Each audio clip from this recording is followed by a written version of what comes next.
Muy buenas tardes para todos, ¿cómo andan? Bienvenidos a Fácil Desviarse.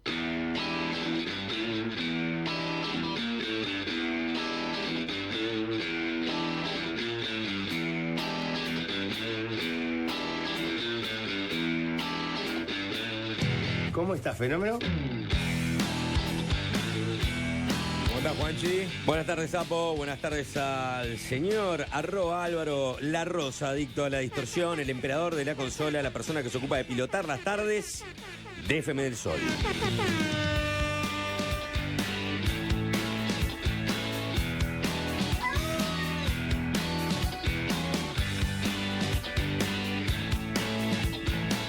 ¿Qué haces, Nico? ¿Todo bien? ¿Qué haces, Sapo? ¿Todo bien? Todo bien, por suerte, todo tranquilo.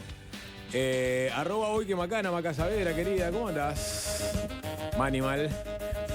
¿Todo en orden? Está @César Chacosa, tirando pasos también, el switcher master estrella de la transmisión espacial de FM del Sol en YouTube. Y está el Tanito llegando cuando quiere, ¿no? Ahí, ¿no? Saluda al canal, no te dan su registro ni en pedo. No, mentira, el Tanito es el 1, ahí entra el Tanito, mirá, entra. Sin celular, simplemente para saludar a las masas. Ahí, metete, Tanito, metete y saludá. Habla como un porteño, aparte, ¿no? Tiene todo, Tanito. A ver. Dejen de ensuciarme, loco. Vengo a hacer mi trabajo, como todos los días. Bien, Tanito. Tanito, grosso. Bien hablado, poniendo el los uno. puntos sobre las IES. Sí, ahí viene, tranquila. Bueno, buenas tardes. Los documentales del Tanito, ¿no? Los documentales de Tanito. ¿Cómo ven los documentales de Tanito? ¿Bien? No, esto. Ah, estos son documentos, exactamente. Buenas tardes para todos.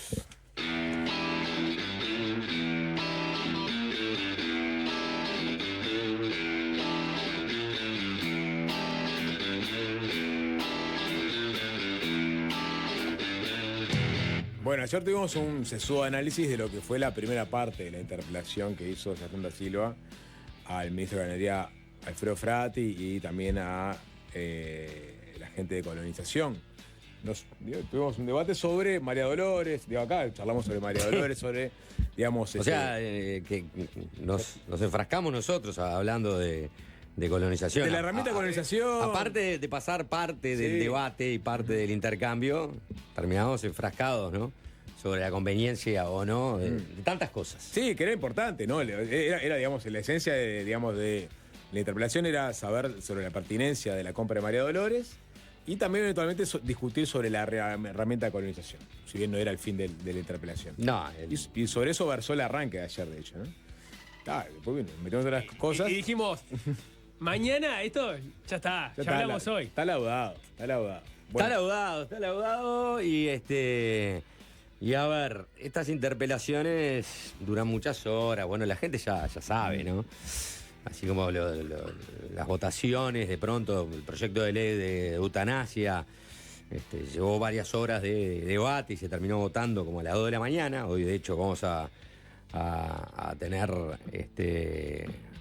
al doctor Galo, ¿no? Justamente para... Luis Galo.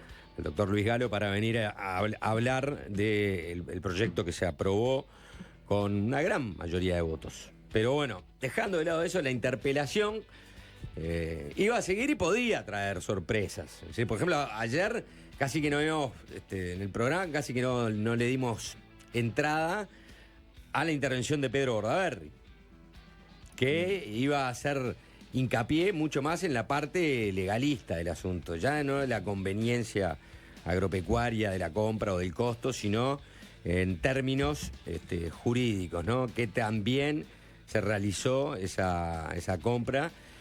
Bueno, dijimos, bueno, ahí puede haber algo más, Frati se puede volver a enroscar, da Silva, estaba todo latente ahí, pero yo me fui a dormir ayer a las 9:30, caí seco como un tronco, estaba muerto, no me dio ni para mirar Flamengo Inter que quería mirar, me fui a dormir con mi guacho, así, los dos juntos, y dije, dormite rápido porque sabes que ronco, o por lo menos estoy roncando últimamente, así que aprovechá. Y hoy me despierto, 7 menos cuarto, 7 menos 20, y me encuentro en lo que había derivado esa interpelación. Sí, a ver. Que había tenido que ser suspendida. Porque hubo cambio de mando a las 12 de la noche, ¿no? Estaba Blanca Rodríguez, oficiando de maestra de ceremonias, por decirlo. Me parece un detalle. No, bueno, no, pero tiene que ver en todo caso con alguna discusión Sí. lateral que se está dando en este momento. Bueno, si Blanca logró tener una buena performance. No, y si Otra si estaba discusión bien más. que estuviera Sebastián Sabini, que fue el que tomó la posta después de que Blanca Rodríguez abandonó. ¿Por qué se Pero- fue Blanca? ¿Se Pero cansó? ahora podemos entrar en ¿Eh? eso. Igual, Después nos metemos, porque ¿puedo sí. meter una mecha antes? Sí. ¿Cuánto duró la interpelación? No sé. 1000 horas. Mm. Se termina abruptamente por el episodio que ya todo el mundo conoce y del cual vamos a hablar ahora. ¿Pueden creer que no hubo tiempo para responder las preguntas? Es lo que me tiene más, o uno de los elementos que me tiene más indignado de todo el episodio de ayer. Perdón, yo escuché a Alejandro Sí, Henry entero Sí, y respondió sí. preguntas. Exacto. Y respondió a las preguntas. Exacto. A ver, ¿cómo era la dinámica? Ayer la explicábamos. Era 1 hora y media para el miembro interpelante, 1 hora y media para el interpelado. El reloj, si no me equivoco, del Parlamento no tiene 1 hora y media, entonces ponían 1 hora, se terminaba, y entonces había que poner media hora más. Habla la hora y media Da Silva. En ese momento lo interrumpe Bordaberry, porque fue cubista además la interpelación, porque Bordaberry acerca sus preguntas, no las lee, básicamente dice que va a acercar preguntas, entonces la parte de las respuestas de las preguntas estuvo antes que la intervención en sí misma de Bordaberry, donde en definitiva ponía sus argumentos que vinieron después de lo que terminaba contestando Jurídica, ¿no? Porque hacía preguntas en función de unos desarrollos que vinieron después de las respuestas que se dieron en relación a esas observaciones que tenía Bordaberry, pero bueno, eso es un detalle.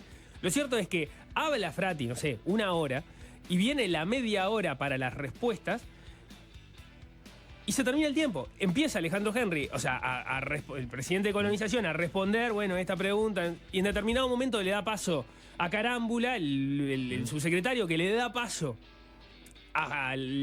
entre otras, la directora, la gerenta de la división jurídica, Natalia Gandolfo, que empieza a responder pormenorizado análisis de las preguntas que había propuesto Bordaberry, que iba a hacer su desarrollo después, y se les termina el tiempo. Alejandro O sea, Henry en un momento dice, suena la campana y dice, pucha, se me acabó el tiempo.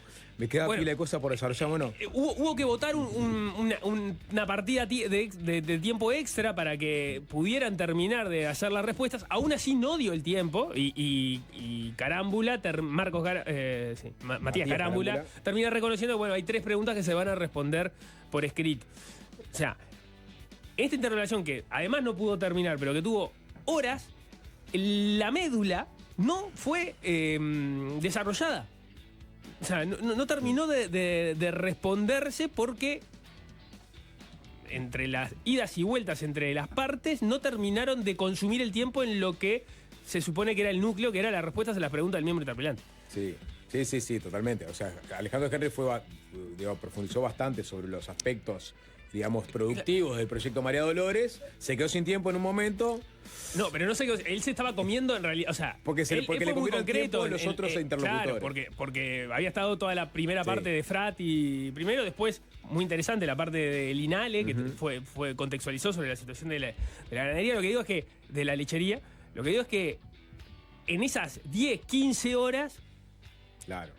insólitamente no se tuvo la respuesta a las preguntas porque por la forma en que se administraron los tiempos no se llegó a la parte de algunas preguntas que quedaron por responder. Sí, derecho a réplica, piedra penal, ¿no? Y después no, suspendió. y la apertura. O sea, la apertura de las partes. En este caso, como estoy hablando de las respuestas de ganadería, la apertura de Frati, digamos. Así Sí, donde habló de cómo vivir en el medio rural, que pasamos a hacer todo esto Sí, los 7 cabritos. Decirte que sí. Bueno, vamos entonces a lo que sucedió sobre el final de la sesión. ¿Qué hora fue esto? ¿A qué hora pasó esto? 12:30 ya había ocurrido. 12:10 creo que 12:10. termina Ya suspendiendo. estaba Sebastián Sabini dirigiendo la sesión. Y vamos a ver el cruce. Es Nicolás Viera, el senador del MPP, quien estaba haciendo uso de la palabra y empezó a hacer una serie de referencias a Sebastián da Silva y empezó con el tema de conexión ganadera. Y también el tono que da Silva se estaba, digamos, refiriendo a su contraparte. Y sucedió esto. No soy atrevido, vaya y se sienta allá. Sí, lo felicito.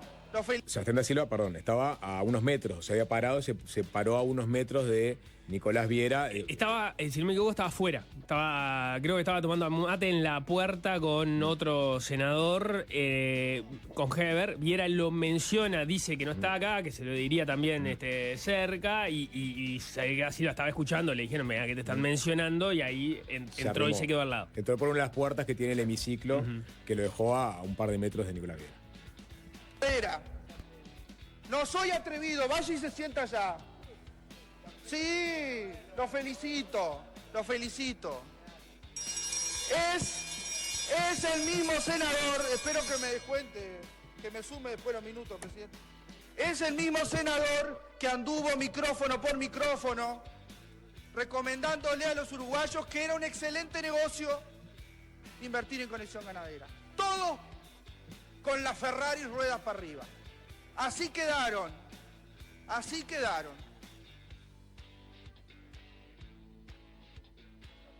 Pero además, señor presidente, de ser parte de la mayor estafa a los uruguayos que ha dado este país, como es Conexión Ganadera,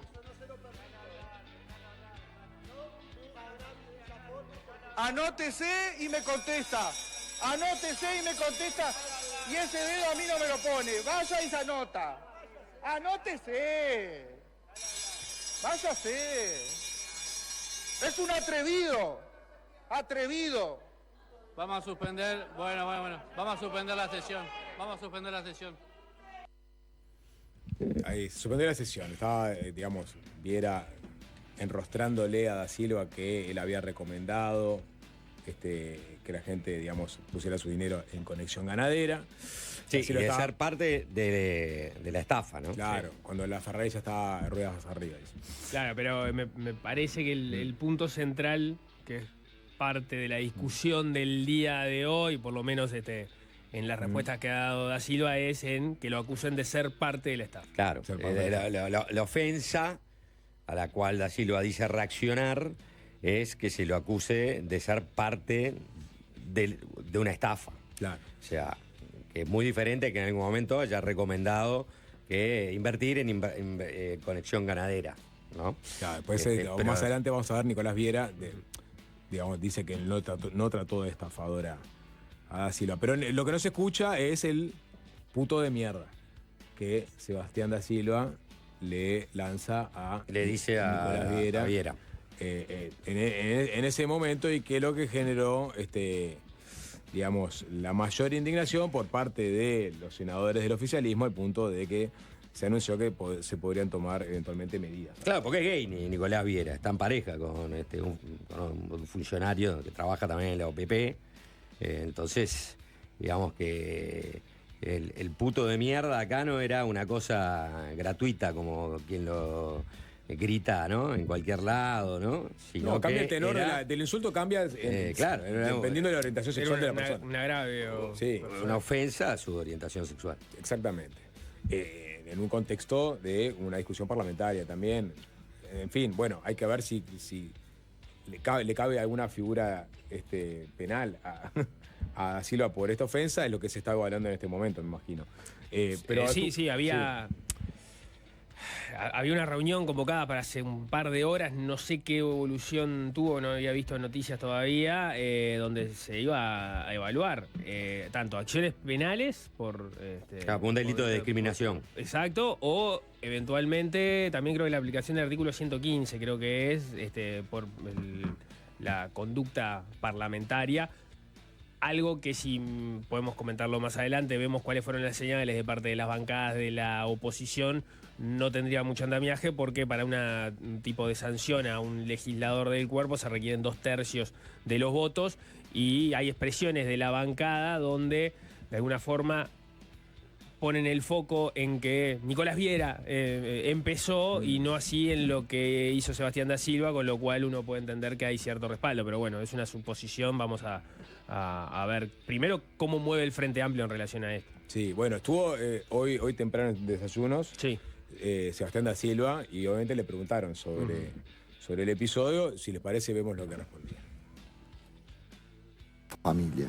Y cuando a uno lo acusan en el honor, yo soy un hombre de trabajo, todos tenemos familia.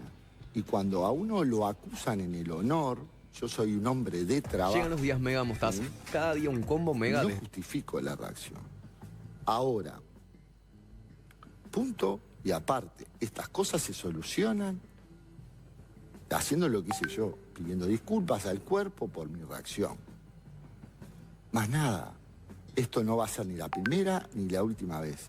Y el exabrupto que yo hago en este mundo hipócrita y de los pedestales morales, no lo puede decir un senador de la República, pero se escucha a diario. ¿Está bien? No está bien. ¿Está bien? ¿No está bien? ¿Está bien? ¿No está bien? ¿Está bien? Pregunta. No Respuesta. No está bien. No está bien. No está bien. Bueno, ese agravio, con ese contexto, ¿no? Debiera. Bueno, se le fue a preguntar al senador del MPP qué le parecía el pedido de disculpas de Da Silva, que lo sacó por Twitter primero y después, bueno, hoy en Desayunos volvió a referirse al tema y Nicolás Viera en rueda de prensa, si les parece, escuchamos lo que decía.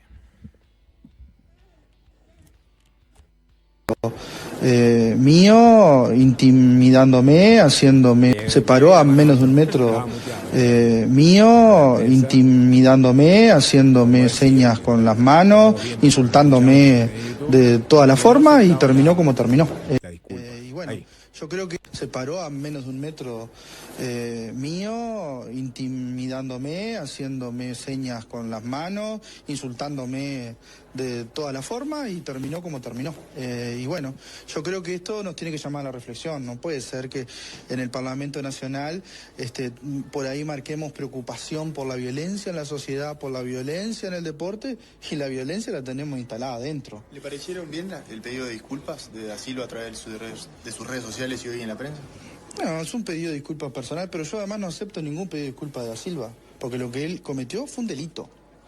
En este país, decirle puto de mierda a alguien, aludiendo a la sexualidad, es un delito de odio homofóbico y está penado. O sea que yo no voy a aceptar ninguna disculpa porque no puedo aceptar la disculpa de un delito. ¿Y prevé algún tipo de acción penal en este sentido? Lo voy a evaluar, lo estoy evaluando con los técnicos de mi equipo. Acciones vamos a tomar. Todavía no tengo claro bien cuál va a ser el camino. Van a haber acciones políticas seguro. Bien, van a haber acciones políticas seguro. Y del lado de Silva, él entiende que fue también difamado, ¿no? Claro, sí, un delito, dice Nicolás Viera. Hay que ver si se configura como un delito. Digo, existe, sí, el artículo 149, donde se castiga la incitación pública al odio, al desprecio o a la violencia contra personas por motivo de raza, color de piel, religión, origen nacional o étnico, orientación sexual o identidad sexual, ¿no? Y bueno, ahí podría estudiarse a ver si cabe, ¿no? Aplicar el delito, ¿no?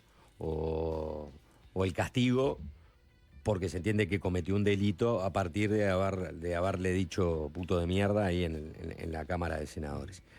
Lo otro, sí, a Silva le preguntaron también si iba a iniciar algún tipo de demanda por difamación, porque él entendía que lo que había hecho el senador Nicolás Viera era llamarlo estafador, de alguna manera. Es decir, que él era parte de la estafa más grande que se había hecho en el Uruguay, ¿no? De ser parte de la estafa más grande que se hizo en Uruguay. Y dijo que no, no tiene pensado, con todos los problemas que tiene el Uruguay, incurrir, por ejemplo, en una demanda desde ese punto. Si hoy más tremendo decía que va a ir para judicial, adelante. porque le parecía que era sensato, que le parecía que ya estaba, que se había dado las disculpas del caso y bueno, y que esto seguía. Un poco así, ¿no? No mucho más que eso. ¿Qué dijeron? Porque lo había mencionado las bancadas del Partido Nacional y del Partido Colorado luego de que ocurrió esto. Emitieron un comunicado, unos 4 párrafos donde ambas bancadas expresan su más enérgico rechazo a la conducta del senador Nicolás Viera, cuya provocación directa generó la reacción del senador Sebastián da Silva, alterando el normal desarrollo de la sesión de la Cámara de Senadores. Como consecuencia de este episodio, el Frente Amplio resolvió suspender la sesión, impidiendo así que se votara la moción, declarando insatisfechas las explicaciones del ministro de Ganadería. Esta decisión de levantar la sesión no se ajusta a los antecedentes ni a las prácticas históricas de la Cámara de Senadores, que siempre ha sabido dirimir sus diferencias, manteniendo el funcionamiento parlamentario y la votación de los asuntos en el orden del día. Las bancadas reafirmamos nuestro compromiso con el funcionamiento democrático del Parlamento y con el derecho de los senadores a debatir y votar sin que provocaciones o maniobras dilatorias obstaculicen el cumplimiento de nuestra labor constitucional.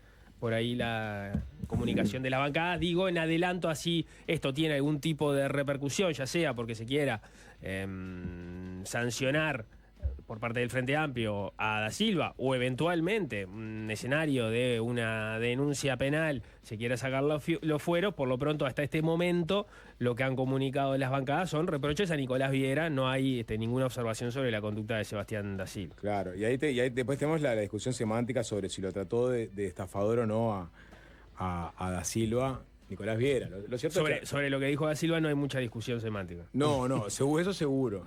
Y de hecho, bueno, lo que decías, ¿no? Blanca Rodríguez le dijo a la diaria que no descartan denunciar penalmente a da Silva por racismo y homofobia, ¿no? Pero una colita sobre este tema, que es, bueno, la madre del borrego. Perdón. Sí. Decís lo de racismo y homofobia, porque Blanca Rodríguez hoy le dice a la diaria que a su vez da Silva trató de primate a el senador Felipe Carballo, algo que da Silva hoy desmintió en Desayunos Informales. Sí. No, digamos, ahí hay una eso no está grabado, es algo que Blanca Rodríguez le dice a la diaria y que da Silva dice que no sucedió. O sea, es la palabra de uno contra la del otro. Y a todo esto, ¿no? Da Silva recordó. No, está bien, tío, me río por el nivel, ¿no? Da Silva recordó un tuit del año 2023 de Nicolás Viera, donde lo calificaba a da Silva de simio, ¿no? Que había que ir a tirarle caramelitos, ¿no? Eso. Sí, claro. Había muchas ganas de... Pero antes de avanzar... las noticias del día de hoy. Antes de avanzar, no, pero... Da Silva recordó tuit de 2023 donde Viera lo tildaba de simio y pedía ir a tirarle caramelitos. Así, y fue literal, ¿no? Y ahí me pedía ir a tirar... De saber que traían a un simio, nos hubiéramos preparado para tirarle unos caramelitos, señaló Viera el 30 de junio de 2023, cuando en un acto en Colonia, da Silva señalaba que existía un alambrado grande que divide a la gente de bien y del otro lado el Frente Amplio. Fernando Pereira y Marcelo Abdala. Y ahí puso Viera. De saber que iban a traer un simio, nos hubiéramos preparado para tirarle caramelitos. Porque hay una cosa que se repite mucho de Sebastián da Silva, promocionaba a Conexión Ganadera, ¿no?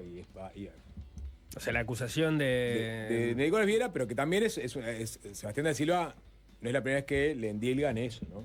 Que él... Y si tenemos que ir a la madre del borrego, a mi entender... Tiene la culpa, ¿sabes? ¿De dónde surge esta primera, digamos, expresión de da Silva? Hay que irse a septiembre del año pasado, 2024. A pocas horas de que cayera el grupo Larrarte, que fue el primer grupo de fondos ganaderos que se supo que estaba en problemas. Y ahí, en el programa Periodista, se le preguntó a da Silva qué pensaba sobre esta caída. Todavía no se sabía nada de Conexión Ganadera ni República Ganadera. Después, más adelante, le preguntamos por República Ganadera. Pero vean o escuchen lo que decía da Silva, porque de estas declaraciones se agarra hoy mucha gente del gobierno Se agarró el senador Nicolás Viera. Y es lo que desató, digamos... básicamente fue a agarrar este dicho de da Silva diciendo que Conexión Ganadera era mucho más segura que otras, y desde ahí iluanar desde que por eso da Silva formó parte de la mayor estafa. Lo cual es un disparate, sin lugar a dudas. Tan disparate como decirle puto de mierda, pero lo otro también es un disparate, hay que decirlo. Vamos a escuchar lo que decía da Silva en su momento y ahí cada uno sacará sus propias conclusiones. Que no. sobre esta denuncia por estafa del grupo Larrarte, inversores ganaderos. Terrible jodedor.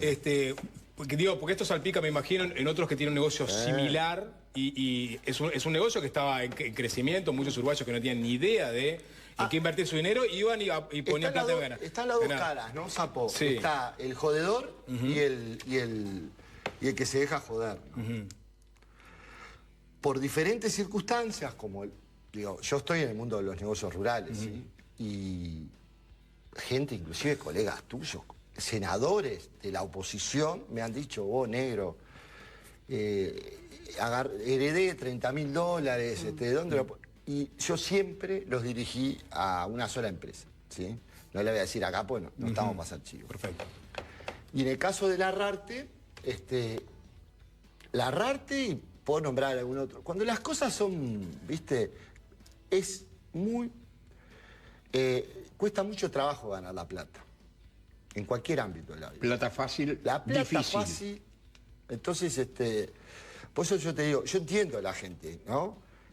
Ahora, si a vos te ofrecen un 11.4% en dólares fijo por ganado, tira por tierra todos y cada uno de los esfuerzos que, entre otros, hago yo, deslomándome, tratando de rebajarle 3 centavos a la vaca invernada que estoy comprando. ¿Entendés? O sea, hay algo ahí que no funciona. Hay por lo menos 3 empresas muy serias. Hay una especialmente que es de un amigo mío, que aparte lo admiro, que yo lo recomiendo. Y el resto no. Ahí está, esa es la parte, ¿no? Es una persona que yo admiro, que recomiendo, que era Pablo Carrasco, de Conexión Ganadera. De ahí es que, digamos, al día de hoy a Da Silva se le dice que recomendaba a Conexión Ganadera, cosa que sí, efectivamente lo hacía y él lo explicitó. Lo acaba de decir, sí, lo admiraba. No da el nombre, pero era Conexión Ganadera. Después más adelante estuvo... No es el único que se comió la pastilla con Conexión Ganadera, ¿no? Digamos que un montón de gente se comió la pastilla con Conexión Ganadera. ¿Vinculada al campo o no? No, empezando por la gente que quedó adentro. No, ni que hablar. La gente empezando por el Banco Central. Ni que hablar, la gente que quedó adentro, ¿no? Pero me refiero capaz que muchas de las personas que quedaron adentro, vos podés decir, bueno, en realidad yo estaba muy alejado del mundo del campo y gente como Sebastián Da Silva me dijo, no, mirá, esto podés invertir, eso es una empresa seria. Después, más adelante... Bueno, yo no sé nada, ¿viste? Yo laburo en una radio, pongo una guita ahí. Yo me refiero a gente vinculada al campo. O sea, vinculada a su negocio. Y el segundo mojón es cuando cae República Ganadera. Porque nadie venía diciendo hace 1, 2, 3, 4, 5 años escuchando voces, che, ojo con esto, esto va a explotar, no puede ser, mirá la tasa que pagan. Digo, al nivel de los medios, es decir. Digo, en la discusión en el campo estaba. O sea, había actores que entendían que las tasas que se pagaban las escuchás después, porque el tema se hizo público, pero que había productores que miraban y decían... sí, que es raro, decía. Sí, pero está, bueno, pero no, es raro, pero se pagaban. Claro. O sea, había vencimientos 2 veces al año y se pagaban. Sí. O sea, raro sí, raro puede ser. Pero no estaban, no habían voces claras y contundentes. Che, miren que esto es tremenda bicicleta. Bueno, ahí tenés. Esto se está haciendo en el 2024 diciendo esto, cuando cae el grupo Larrarte. Cuando cae República Ganadera, que fue en junio del año pasado, que ya ahí sí, Conexión Ganadera estaba... Después nos enteramos que ya Conexión Ganadera ya estaba en serios problemas. Acá en el programa estuvo Sebastián Da Silva y le preguntamos de vuelta, le hemos preguntado por Grupo Larrarte y ahí le preguntamos sobre el caso de República Ganadera y decía lo siguiente. Voy a volver a decir lo mismo. Siempre que me han preguntado por estos fondos, yo recomiendo uno solo. Lamentablemente, uno de esos falleció ayer o antes de ayer, una cosa increíble, ¿sí? Que hay gente que tiene la suficiente solidez como que mañana venga un estornudo y te ponga la plata por la... Después, los negocios son así. Y yo he tenido, por ejemplo, testimonios de gente que me ha pedido, che, ¿y el Estado no tendrá que intervenir? ¿Cómo querés que intervenga? El último... No. Hoy, 3 mensajes, che, ¿no será porque esto perjudica a mucha gente, puede cortar la... ¿No será que el Estado, cómo va a intervenir el Estado? ¿Puede haber alguna otra empresa que termine en esta misma situación? O sea, ¿vos conoces el mercado? Estos estornudos son complejos. Son lo que Conexión Ganadera es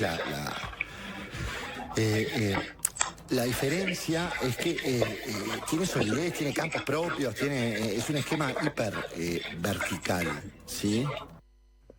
Ahí está. Sebastián Silva, cuando cae República Ganadera, seguía sosteniendo que Conexión Ganadera tenía solidez. En defensa de Sebastián da Silva, no es que anduviera por todos lados haciéndole propaganda a Conexión Ganadera, era en todos los kioscos el sapo le preguntaba por el tema, ¿no? Claro. Pero, O sea, digo, porque esto no es para tomar partido ni de un lado ni para el otro, es simplemente decir, bueno, está, se lo acusa a Sebastián da Silva ¿En base a qué? de promover, digamos, Conexión Ganadera. Bueno, en realidad, estos son los momentos en que Sebastián da Silva se pronunció públicamente, antes de que se conociera el estado en que se encontraba Conexión Ganadera, qué pensaba sobre la empresa.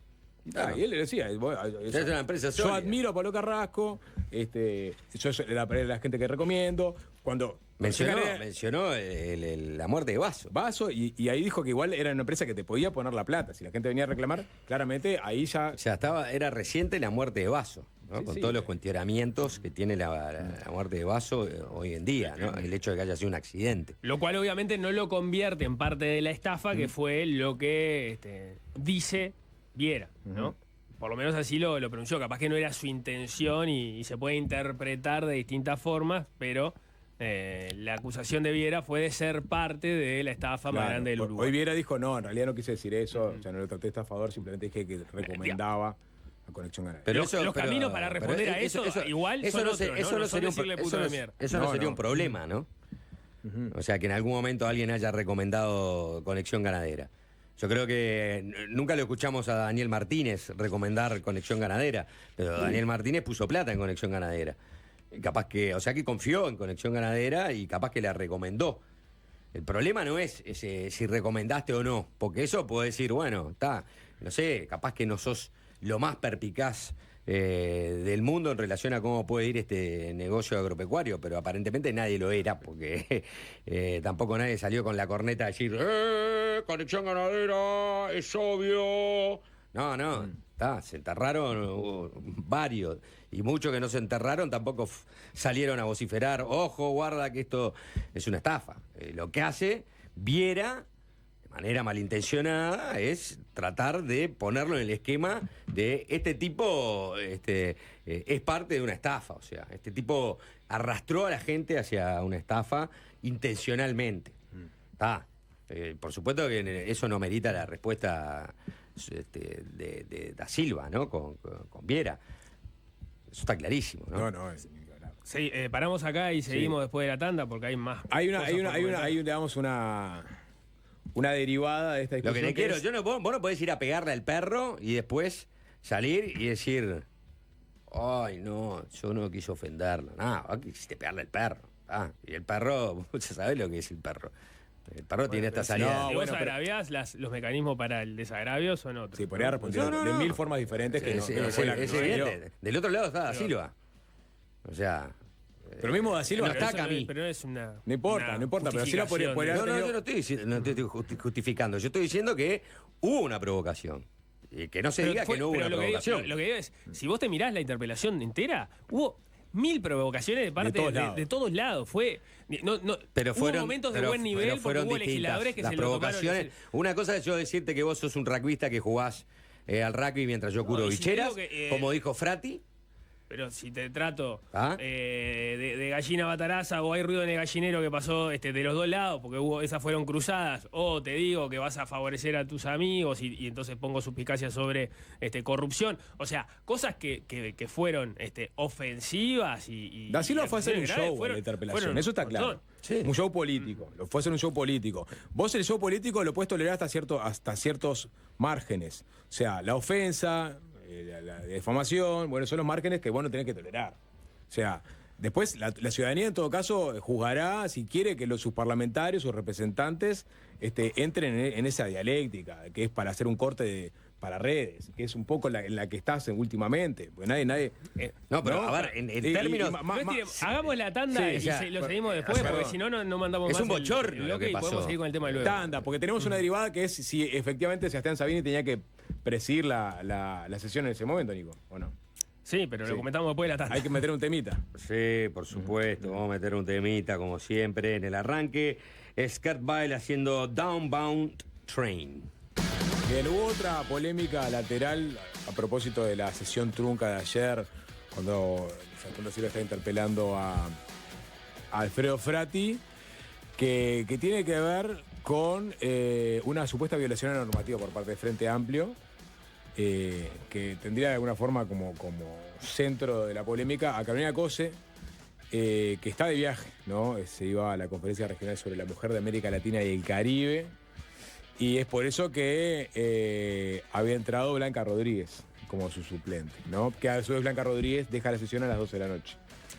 Claro, hay distintos procedimientos, aparentemente, porque yo los aprendí ahora, para sustituir a la presidenta de la Cámara cuando ésta se ausenta. Si pide licencia, quien entra es la senadora o el senador de la lista más votada. En este caso, en realidad, vendría a ser Alejandro Sánchez, pero Alejandro Sánchez renunció. En el segundo lugar es Blanca Rodríguez, por eso ahora cada vez que no está Carolina Cose y pide licencia, asume Blanca Rodríguez. Pero en caso de que no esté la licencia votada, por lo menos la posición que se viene aplicando, tengo entendido que hay antecedentes, o por lo menos eso me dicen desde el Frente Amplio, antecedentes en el periodo pasado, en alguna ocasión, con Beatriz Argimón y Graciela Bianchi, y es lo que viene ocurriendo en este periodo, asume el primer vicepresidente de la Cámara, que en este caso es Sebastián Sabini. Por eso, a las 12 de la noche, cuando se dio el cambio de hora y se terminaba la licencia de Carolina Cose, Blanca Rodríguez deja la presidencia del Senado y pasa a ocuparla Sebastián Sabini. Eso según el reglamento del Senado, los artículos 17, 18 y 19. No es la posición que aparentemente tiene la oposición en este momento, que ya lo ha planteado, dicen, alguna vez, y es parte de lo que, por lo menos, argumentó Sebastián da Silva esta mañana en Desayunos sobre por qué se habría terminado de manera tan abrupta, más allá de su exabrupto, la sesión anoche. Vamos a escuchar lo que planteaba. Vamos a sentar a conversar con Viera, que sería lo ideal, ¿no? Pero sería es lo que se hacía antes. Se hacía antes. Venía un buen oficiante, vamos a parar, dense la mano, está todo bien, ahora tragás saliva y arrancás de vuelta. Acá lo que me parece a mí, es que hubo una picardía institucional, ponele, y está bien, en ver que estaba acéfala la presidencia del Senado, ¿entendés? Eso no es menor. Lo que pasa es que estamos está bien, pero está bien, pero por algo las cosas pasaron. Sí, pero vos... Porque si no, a ver... No hay una autocrítica por jugar al límite, porque... Pero pará, porque cuando uno juega al límite... Esto se solucionaba en ese momento, nos juntábamos en cualquier bancada, la verdad, bueno, nos pasamos. ¿Y por qué no pasó?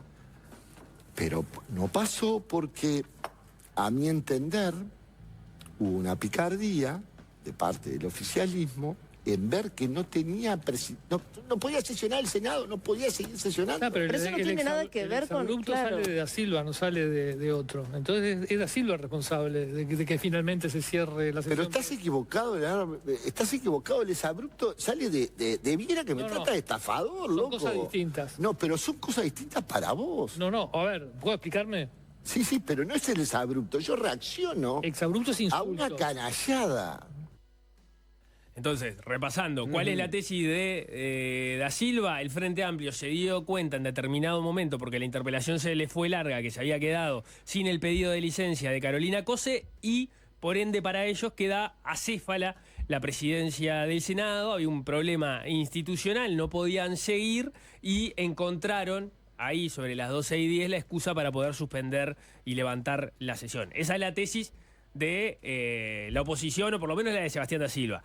La tesis del Frente Amplio, ¿cuál es? Bueno, para empezar, esto nos ocurrió a las 12, que sería cuando se presentó el problema. Ocurrió 12:10, 12:15, y no hubo un planteo cuando se dio el cambio en la presidencia del Senado, porque a las 12 Blanca Rodríguez dejó la presidencia del Senado y pasó a ocuparla Sebastián Sabini, por el argumento que yo les comentaba, que es el que está aplicando el Frente Amplio en este momento, y desde el Frente Amplio me dicen que se llegó a aplicar en el periodo pasado, que dice el reglamento de la Cámara, que la Cámara va a ser presidida por la vicepresidente de la República, quien tendrá voz y voto y ejercerá sus funciones todo el periodo de su mandato. Ese es el artículo 17 del reglamento. El artículo 18 dice los vicepresidentes serán 3 y suplirán por orden al presidente, y el artículo 19 dice cuando el presidente no esté, a la hora precisa ocupará su lugar el primer vicepresidente, y en defecto de por su orden el segundo o el tercero, que los vicepresidentes se votaron cuando se conformó la Cámara. Ese es el argumento por el cual el Frente Amplio entiende que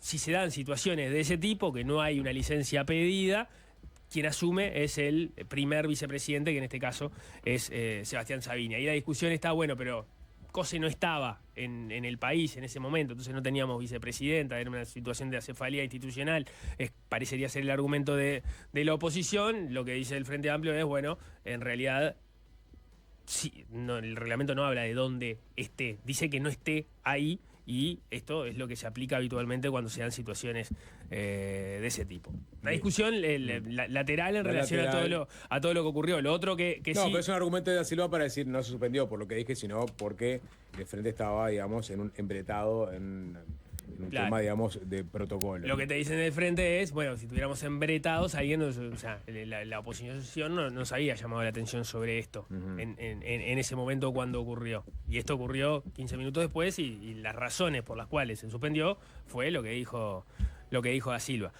Esto, digamos, tiene distintos andariveles ahora, porque, digamos, la interpelación se terminó. Chau. Se termina así como está, no es que se va a retomar en algún momento, se terminó. En todo caso, la oposición podría convocar de nuevo hacia una interpelación, no es lo que parecería estar planteado arriba de la mesa, porque en paralelo, cuando estaban discutiendo, la Cámara de Diputados, el diputado colorado Juan Martín Jorge, planteó hacer una comisión investigadora, con lo cual se conformó una preinvestigadora integrada por 3 miembros, 2 del Frente Amplio, 1 del Partido Colorado, que tiene 48 horas para analizar, digamos, los elementos que plantee Juan Martín Jorge, que básicamente están centrados en la discusión formal y legal, sobre todo la que llevó adelante Bordaberry en la interpelación, y eso implicará que luego el plenario, más allá de cómo surjan los informes en mayoría y en minoría, porque seguramente haya diferencias y seguramente el Frente Amplio sea en mayoría, porque hay 2 integrantes ahí, pero después se vota en el plenario, y entonces ahí habrá que ver si la oposición junta entera, con Identidad Soberana, con Cabildo Abierto, terminan votando una comisión investigadora, una comisión investigadora ahora sí, que tengo entendido que los votos, por lo menos para la preinvestigadora, se dieron por parte de la oposición en su conjunto. Hay que ver si después en la discusión en el Pleno sobre si se conforma o no se conforma la investigadora, se da. Por otro lado, también en paralelo, Andrés Ojeda, cuando hizo, también Bordaberry, pero Andrés Ojeda lo hizo explícitamente, cuando hace su intervención, habla de algunos episodios que entiende que pueden tener visos de ilegalidad, y que él dice, yo ya estoy exonerado porque yo le voy a pedir que mis palabras sean remitidas a Fiscalía, también a la JUTEP, porque entiende que Fiscalía siempre se auxilia en la JUTEP, y que entonces dice, bueno, vamos a ahorrarle trabajo a la Fiscalía y que ya la JUTEP vaya analizando el caso. Pero entonces entiendo que hay una deriva ya judicial por lo pronto, porque la Fiscalía está siendo avisada de elementos que para parte de la oposición tienen visos de ilegalidad, con lo cual va a tener también que involucrarse en el asunto. O sea, se termina jugando ya en varios planos, porque vamos a tener, o podríamos llegar a tener investigadora, y aparte, Fiscalía, alguien va a tener que ver, por lo menos las palabras de Ojeda, que fue quien las remitió a Fiscalía. Bien, bueno, terminamos con la historia. Vamos a hacer la tanda y se viene el diputado del Frente Amplio, Luis Galo, quien llevó adelante las riendas de este proyecto de eutanasia que se votó en la Cámara de Diputados. Fácil se impone. Fácil desviarse. La Cámara de Diputados aprobó el miércoles de esta semana, recién pasada la medianoche del martes, el proyecto de ley de eutanasia, llamado por sus defensores como de muerte digna. El tema se viene tratando desde el 2020 a partir del proyecto presentado por el colorado Ope Pasquet primero, por el Frente Amplio después, y luego con la unificación de ambas iniciativas que si bien fueron aprobadas en diputados, no llegaron a ver la luz en el Senado y el proyecto resultó archivado. En esta nueva legislatura, el Frente Amplio y buena parte del Partido Colorado fueron por la revancha y retomaron el proyecto que logró más de 60 votos en la primera Cámara y se descuenta que en unos meses sea ley con su aprobación en el Senado. Bueno, vamos a tratar la iniciativa con uno de los legisladores que llevó adelante la propuesta. El diputado del Frente Amplio, el doctor Luis Galo, quien ofició de miembro informante esta semana en la sala. Galo, buenas tardes, bienvenido. Un gusto, la verdad. Le hago una pregunta por fuera de este tema, pero es lo que están hablando todos los uruguayos hoy y que tiene que ver con, con el Palacio Legislativo, y que tiene que ver con la interpelación del día de ayer y la madrugada de hoy, que se suspendió con después del insulto del senador Da Silva al senador Viera. ¿Qué reflexión le deja ese episodio? Triste. Por suerte, el día anterior aprobamos esta ley que vamos a conversar ahora y obviamente tuvo una repercusión mediática muy importante a nivel nacional y a nivel mundial. Entonces, durante todo el día estuve recorriendo medios y haciendo notas y no seguí de cerca. Lamentablemente, cuando llegué a mi casa puse YouTube y empecé a mirar la sesión en forma directa y vi el final. La verdad, no es digno del Parlamento Nacional la discusión y el final que tuvo. Yo le decía a algunos de tus compañeros afuera mientras que esperaba que no conozco antecedentes de haberse suspendido una interpelación en la forma que se suspendió. Sesiones sí he visto a lo largo de 15 años, he visto suspender sesiones, pero suspender una interpelación con el miembro interpelante en sala y con su equipo, nunca. Bien, ya metiéndonos sobre el tema, esta media sanción de este proyecto Muerte Digna tuvo prácticamente todos los votos del Frente Amplio, tuvo, si no me equivoco, 11 votos del Partido Colorado, que resulta ser la gran mayoría del Partido Colorado, tuvo 3 votos del Partido Nacional, un voto del Partido Independiente, y en contra tuvo la gran mayoría de los votos del Partido Nacional, algunos votos colorados, creo que fueron 2, si no me equivoco, o 3. 3. Y los de Identidad Soberana, ¿no? Y Cabildo. Y Cabildo Abierto, sí, claro, y Cabildo Abierto. Si usted tuviera que hacer un corte, ¿no?, desde el punto de vista ideológico, de por qué unos están a favor del tema y otros no, más allá de los detalles que se puedan discutir, ¿no? ¿Cómo describiría ese corte en términos ideológicos? Yo, por ejemplo, para dar una pista, ¿no? Yo hablé de liberales y conservadores, ¿no? Esto podría ser un tema que de un lado están los liberales, que ponen en el centro la libertad del individuo, por más que puedan haber partidos allí que puedan ser definidos más como colectivistas que liberales propiamente dicho, y del otro lado conservadores, ¿no?, que tienen de pronto una visión de la vida mucho más apegada a ciertas tradiciones, a veces pueden ser religiosas o no. Usted, si tuviera que hacer su propia definición o descripción de ese corte que se dio en el Parlamento y que se da en la sociedad, ¿qué elegiría para describirlo? Y copio exactamente lo que acabaste de decir. Yo diría que el Parlamento reflejó, uno viene estudiando el tema hace tiempo y viene haciendo un análisis de las distintas encuestas que tenemos desde el 2020 a la fecha. Y yo creo que el Parlamento anoche reflejó el estado de situación que tiene la sociedad. Cuando uno habla con la gente, ¿tá?, que en definitiva nosotros los legisladores representamos a la gente, vemos que la sociedad uruguaya ha avanzado muchísimo. Era impensado, yo decía ayer, el otro día en la Cámara, impensado tratar el tema en el Parlamento Nacional. Yo creo que la sociedad uruguaya ha evolucionado mucho en este tema y somos un poco más liberales, sin ningún lugar a duda. Y dentro de los que estamos a favor de la eutanasia tenemos también extremos. Tenemos los más liberales y tenemos los más conservadores, los más restrictivos, digamos. Nosotros creemos que estamos en el medio y así lo concebimos en el proyecto de ley. No es liberal, pero tampoco muy restrictivo.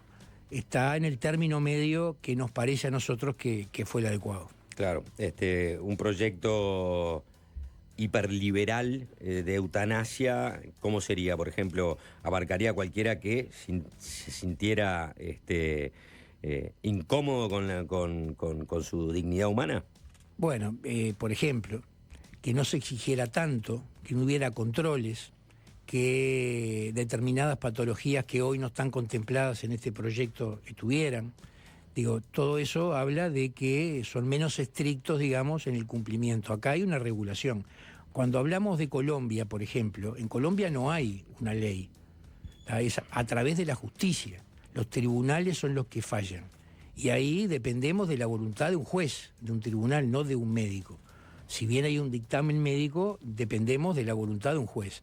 Acá el acto de la eutanasia está regulado por el Estado ahora. Ahora hay una ley que pone límites y controles. Entonces me parece que eso habla de un término medio.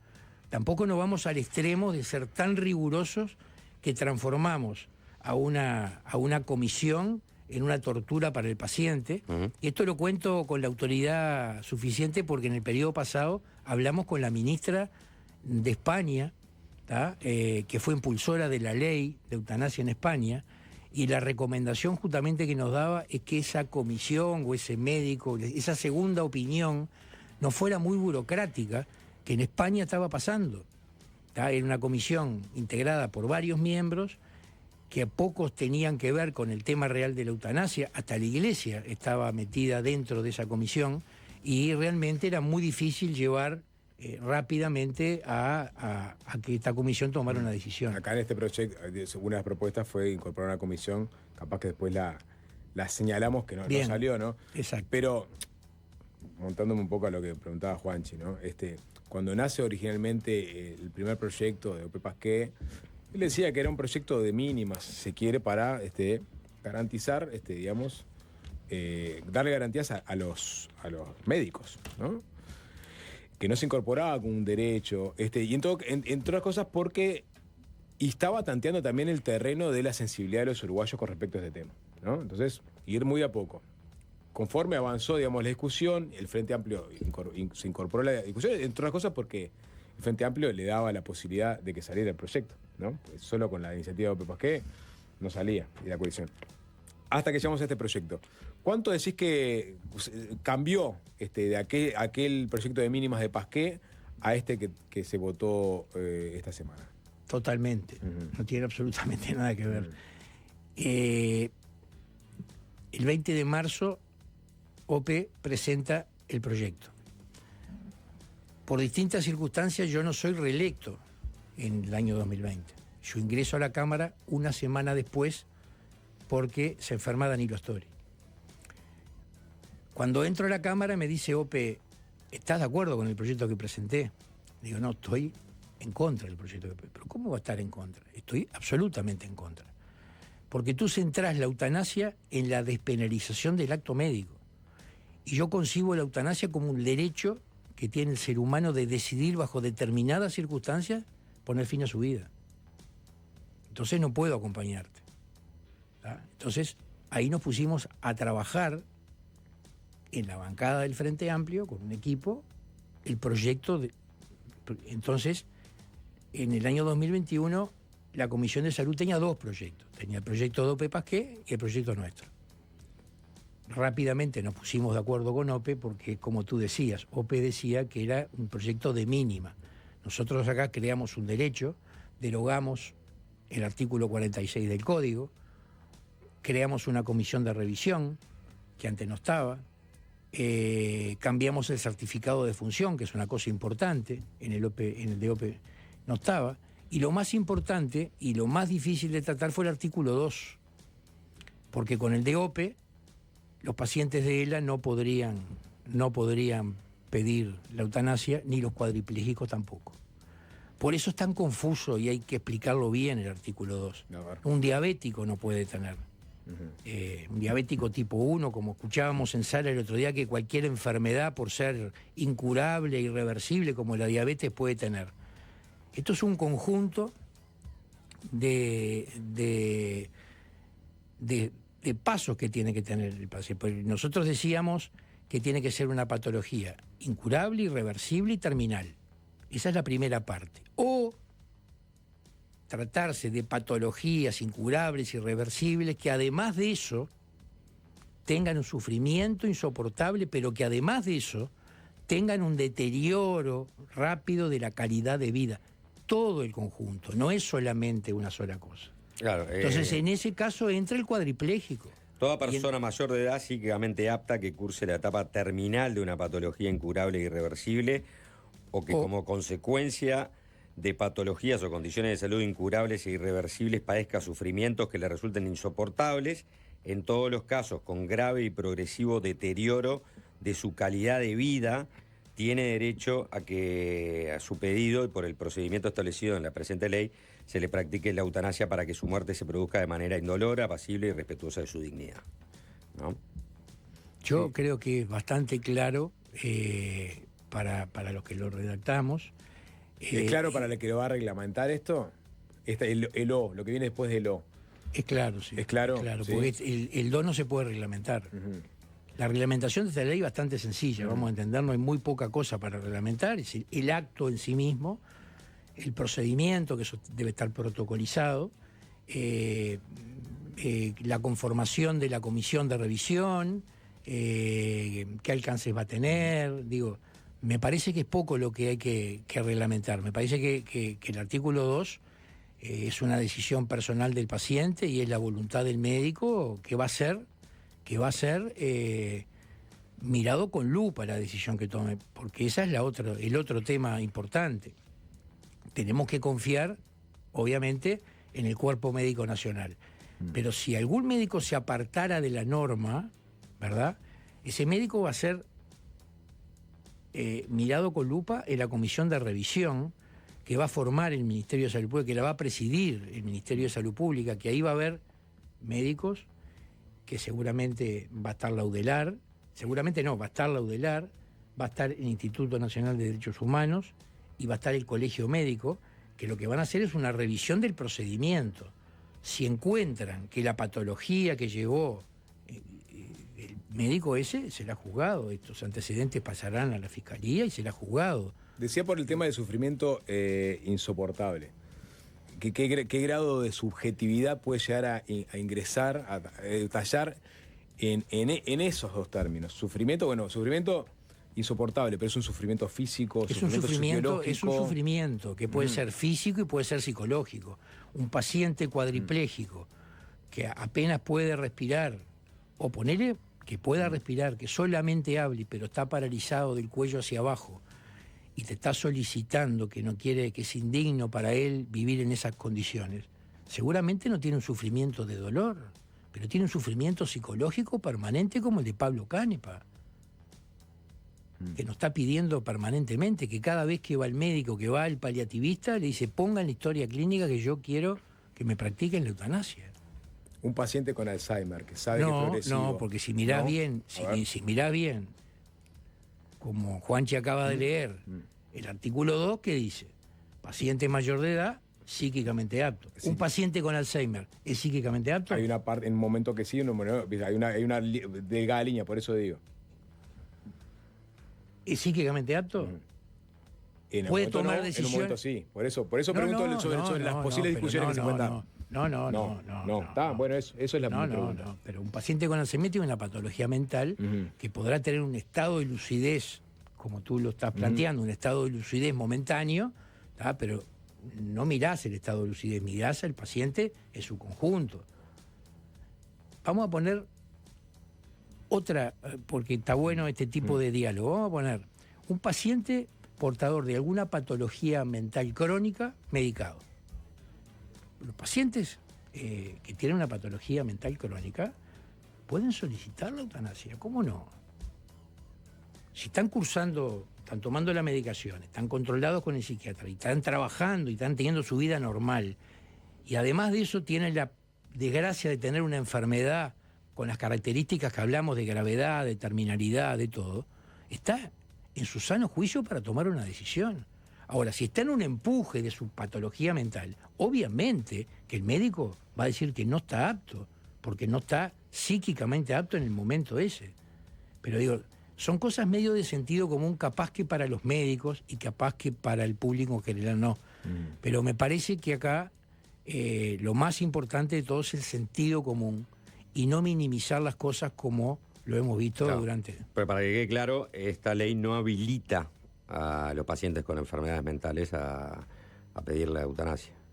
Esta ley lo que dice es que tiene que estar psíquicamente apto. De estar tratado esa enfermedad mental. Si está tratada y el paciente está normal del punto de vista psíquico, no tiene por qué no.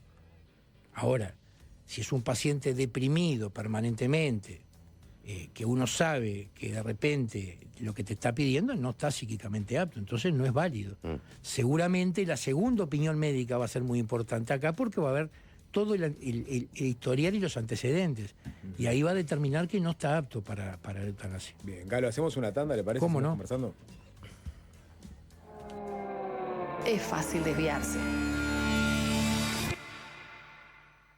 Estamos entrevistando al doctor Luis Galo, diputado del Frente Amplio, porque, bueno, esta semana el proyecto de ley de eutanasia, llamado Muerte Digna, recibió la aprobación en la Cámara de Diputados, con votos del Frente Amplio, del Partido Independiente, muchos votos del Partido Colorado y algunos votos del Partido Nacional. Estamos conversando con el doctor Galo un poco de, bueno, del proyecto de ley, por ejemplo, el artículo 2, de lo que abarca el artículo 2 para el procedimiento de la eutanasia. Y me gustaría leer lo siguiente. La paciente yacía en una cama de hospital, su hermana a su lado, sosteniendo su mano. La médica le preguntó por última vez si estaba segura. Ella dijo que sí. Administró 10 miligramos de midazolam, un sedante de acción rápida. Luego 40 miligramos de lidocaína para adormecer la vena en preparación para los 1000 miligramos de propofol, lo que induciría a un coma profundo. Finalmente inyectó 200 miligramos de un agente paralítico llamado rocuronio, que pondría fin a la respiración, haciendo que el corazón se detuviera en última instancia, ¿no? Esto es un procedimiento farmacológico de la eutanasia. ¿Hay que preparar a médicos para que realicen estos procedimientos de manera especial? ¿O ya el cuerpo médico es una rutina con la que puede cumplir siguiendo estos lineamientos, por ejemplo?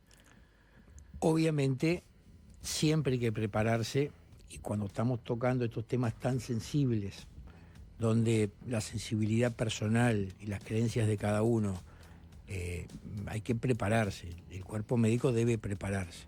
Ahora, técnicamente, el acto de eutanasia no es difícil. Cuando tú tenés que prepararte para una cirugía cardíaca, para una cirugía de esófago, para una apendicectomía, tú tenés que formarte, tenés que aprender, tenés que formarte, tenés que tener una curva de aprendizaje para poder realizar una cirugía correctamente. No es el caso de la eutanasia. Me parece que acá lo que tenemos que hacer y la responsabilidad es formar gente del punto de vista psicológico, del punto de vista de que lo que está haciendo, si está convencido, es un acto de amor, lo que en definitiva está haciendo, y obviamente siguiendo los protocolos que estarán reglamentados por el Ministerio de Salud Pública. Podrá ser esa fórmula que tú dijiste, o podrán ser otras. Todos los días cambia, por eso esto no puede estar en la ley, sino tiene que estar en la reglamentación, pero sí, yo creo que debe existir, sería bueno que existiera, y obviamente que en cada una de las instituciones de asistencia médica que integran el sistema de salud, que tienen que ser prestadores integrales. Acá no pueden haber clínicas eutanásicas como en algún momento algún legislador dijo que en pocos años van a haber clínicas eutanásicas, porque expresamente lo hemos puesto en el proyecto de ley, que son los prestadores integrales del Sistema Nacional Integral de Salud. Quiere decir que son las mutualistas y los hospitales, incluimos también al policial, al militar y al hospital de clínicas. Y obviamente habrá gente que se especialice, pero no para generar ductilidad en las manos, porque la verdad es con la colocación de un suero, cargar 3 o 4 jeringas e inyectárselo al paciente. ¿El evaluador final es el médico tratante de ese paciente o se puede pedir otro médico que haga una evaluación en paralelo? ¿Cómo funciona esa parte? Digo, si me permitís, hacemos todo el itinerario que tiene el paciente. El paciente lo primero que hace es llena un formulario de solicitud, se llama solicitud de la eutanasia. Ahí es la primera voluntad, digamos, firme de... Va el médico tratante. El médico tratante dice, bueno, tú estás en condiciones. Tu patología, tu enfermedad, tu sufrimiento entra dentro del artículo 2 del proyecto de ley. O sea, estás habilitado. Ahora te voy a pasar a una segunda opinión médica. Esa segunda opinión médica no puede estar jerárquicamente vinculada con el médico tratante. Va a la segunda consulta. Este médico tratante, el segundo médico, tiene 5 días máximo para tomar una definición si está de acuerdo o no con el primer diagnóstico. Tampoco es que va a estar 15 días, no. Máximo 5 días.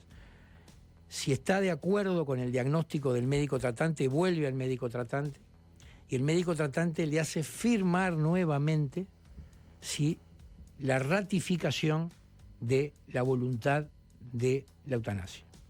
Y si firma y dice que sí, tiene que venir además con 2 testigos para ratificarlo. En el caso de que hubiera una opinión divergente entre la primera opinión y la segunda, ahí se crea una junta de 3 médicos, un médico especialista en la patología que tiene el paciente, un médico psiquiatra y un tercer médico que será el que la reglamentación determine. ¿Quién define la conformación de esa junta? La institución. La institución.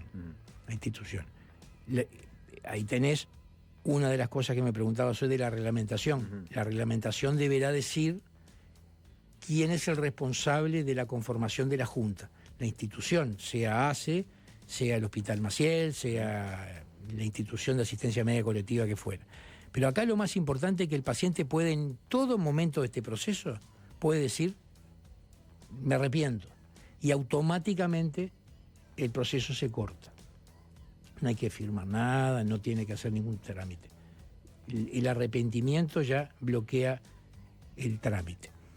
Con respecto a lo que me preguntabas de quién es el médico ejecutor, o puede ser el médico tratante propiamente con su equipo, digamos, su licenciado, su enfermera, o si tiene objeción de conciencia, ese médico tratante lo va a seguir acompañando hasta su último momento y habrá un médico que sí, la institución tiene obligación de tener para hacer el acto, digamos, de la eutanasia. Que también el proyecto dice que determinará el día y el lugar donde el paciente quiera. ¿Puede ser fuera de la institución? Y que casi siempre fuera de la institución. Los pacientes crónicos que están en su domicilio lo que quieren es despedirse con sus familiares en su lugar natural, en su hábitat natural que es su domicilio y rodeado de los seres queridos. Eso es lo que generalmente pasa. Si el paciente está internado y está intrasladable no va a pasar eso, pero digo, previmos eso en la ley para que tuviera la propia voluntad el paciente de decir, este día y rodeado de mis seres queridos en mi casa, me voy. ¿Y se paga? Digamos, se tendría que pagar. Eso será cuestión. Yo creo que esto como no un acto paga. médico, Yo creo digamos, que no. Yo creo, digo, pero digo, eso es una estoy opinión. pensando ya en la reglamentación. Bueno, ¿no? eso es parte de la reglamentación. Sí. Yo creo que es un acto médico que se va a brindar. Seguramente habrá que incorporarlo al PIAS, al Plan Integral de Asistencia. Yo creo que a nadie se le puede ocurrir, a nadie, por lo menos a mí, no se me puede ocurrir que un paciente y una familia ante una decisión tan trascendente tenga que pagar un ticket, una orden. Me parece que sería un absurdo magistral, pero eso es lo que me parece a mí. Nunca, en todo este tiempo, nunca pensé en ese tema, pero me parece que sería una locura. Bien. Había un aditivo que fue presentado por legisladores de la oposición que pedía contemplar una suerte de comité de garantías, ¿no? Que tuviera un especialista de la enfermedad, un asistente social y también, si no me equivoco, un psiquiatra. O psicólogo. O psicólogo. Como para dar mayores garantías a todo el proceso. De alguna forma, si se quiere, es cuando se pide una interrupción voluntaria del embarazo, se tiene que pasar por una instancia en donde hay 3 personas que te evalúan, ¿no? Ginecólogo, un asistente social y psicólogo psiquiatra. Es parecido. Ustedes no estaban de acuerdo con este... Para nada. Y tampoco con la interrupción voluntaria del embarazo. Tampoco. Tampoco. Digo, no me parece que... ¿garantías para quién? Esa es la primera pregunta que yo me hago. Pues en la interrupción voluntaria del embarazo hay. Pero hay. Sí. No hablemos de ese tema. No. Yo no estoy de acuerdo... de cómo se efectiviza hoy día esa instancia. Será motivo de otro debate. Acá no estoy de acuerdo. Porque la garantía para quién es. Porque es la primera pregunta. Porque los que quieren garantía son los que están en contra del proyecto. Entonces, ¿la garantía para quién? El paciente tomó la voluntad. El médico tratante dice que está habilitado. Un segundo médico opina lo mismo. ¿Para qué quiero ir a un comité de garantías donde hay gente que no tiene la más pálida idea de lo que es la medicina? Un asistente social. Entonces, la pregunta que yo me hago es, ¿la garantía para quién? ¿Para los que están en contra? ¿Para la gente? Porque la voluntad del paciente está escrita 5 veces en la historia clínica. La ratifica 5 veces con 2 testigos. Entonces, más garantía que esa no hay. Entonces, ese es el temor que se genera en la población cuando dicen más garantía. Pero ¿de qué estamos hablando?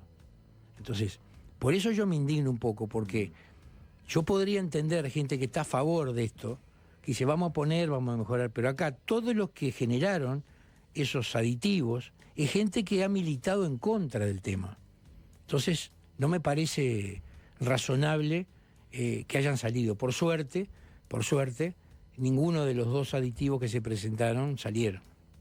Galo, te dijo que la penetración que hay en Uruguay de los cuidados paliativos es de casi el 75%, ¿no? 74.9 es el informe del Ministerio de Salud Pública del año 2024. ¿Y cómo valora la calidad de esos cuidados paliativos? Hay que mejorar mucho. Hay que mejorar mucho la calidad. Quiero destacar que el Uruguay es el país de América Latina que tiene más desarrollados los cuidados paliativos. De América Latina toda. El promedio de América Latina del desarrollo de los cuidados paliativos es del 7%. Acá estamos hablando del 74.9%. ¿Cuál es el problema de ese 74.9%? Que entre Canelones y Montevideo deben tener aproximadamente un 45 o un 50% del 74%. Está mal distribuido en el resto del país. Por eso acá lo que nosotros tenemos que seguir insistiendo, se creó una ley especial de cuidados paliativos. Pero no está reglamentada. Bueno, ahí está. Se votó en el 2001 y no fue reglamentada durante todo el periodo. Y ahora es prioridad del Ministerio de Salud Pública y se están trabajando en la dirección que entiende este tema, en la reglamentación. Me decían que ya estaba casi terminada la reglamentación. Porque acá lo que tenemos que es formar más, mejorar la calidad, pero tenemos que mejorar la distribución. Porque al norte de Río Negro, es verdad, hay dificultades para muchas especialidades. Pero una de las especialidades más complejas es la de cuidados paliativos, porque no depende de un solo técnico. Y eso es bueno aclararlo. El cuidado paliativo es un cuidado donde interviene una serie de personas. Que el paliativista es el centro, sí. Pero después tenés el psicólogo, el asistente social, ahí sí es importante, porque no cuida solamente al paciente enfermo, sino al entorno familiar. Y para eso se precisa un equipo interdisciplinario. Entonces, eso es lo que está más faltando en el interior. Capaz que hay un paliativista en alguna mutualista o trabajando en algún hospital del interior, pero lo que falta es conformar equipos. Pero a pesar de todo, el Uruguay está bastante bien. Pero cuando queremos contraponer cuidados paliativos versus eutanasia, son temas distintos, esto es complementario.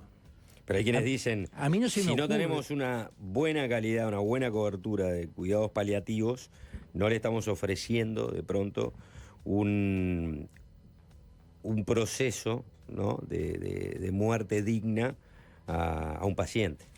Yo la pregunta que les hago, lo que piensan así, los pacientes que sí tienen cuidados paliativos de calidad y llegado el momento quieren un instrumento legal para permitir ponerle fin a la vida.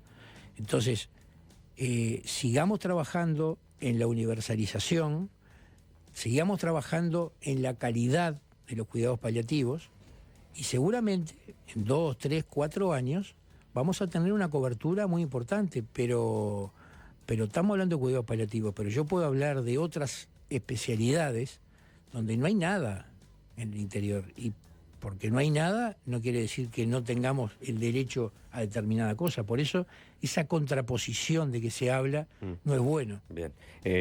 Hay objeción de conciencia para el médico que no quiera participar en... Para el médico y para el equipo de salud. Y para el equipo de salud. Porque un nurse o un licenciado te puede decir perfectamente, mira, yo no quiero participar de este equipo porque... Y también para las instituciones. También para las instituciones que tengan. Las instituciones no tienen conciencia. Entonces eso yo siempre lo aclaro. No tienen conciencia. Tienen estatutos. Tienen nombres. Pero tienen que pueden eventualmente definirte. Está bien.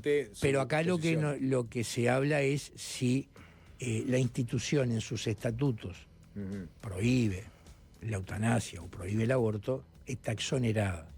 Y tiene que contratar servicios. Ese usuario tiene el derecho. Capaz que no en la institución esa, sino en otra que contrata el servicio. Doctor Luis Galo, gracias por estos minutos en Fácil Desviarse. No, ha sido un gusto. Pero, ¿quién se la toma en serio? Por suerte hay alguien que viene a denunciarlos a todos. Los pedantes que compiten por ser el primero en gritar ¡bravo! Los políticos que leen todos el mismo bestseller. Los tecnócratas que cierran los teatros. Ciudadano Ilustre. La columna de Fernando Medina.